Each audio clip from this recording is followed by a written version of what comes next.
O'limi oldidan bir ota o'g'liga dedi: "Mana, menga bobong bergan soat, u deyarli 200 yoshda.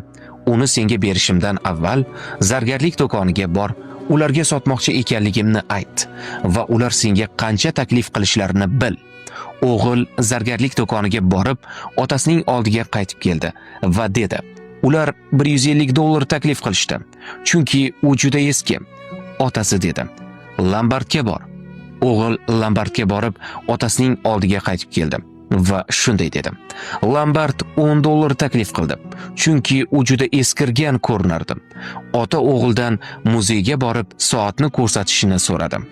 U muzeyga bordi, qaytib keldi va otasiga aytdiki, kurator bu juda noyob buyumni ularning qimmatbaho antikvar kolleksiyalariga kiritish uchun $500,000 taklif qildi. Otasi aytdiki, "Men senga shuni aytmoqchi edim, o'g'lim. To'g'ri joyda qadring baland bo'ladi. Noto'g'ri joyga tushib qolma va qadrlanmasang, g'azablanma."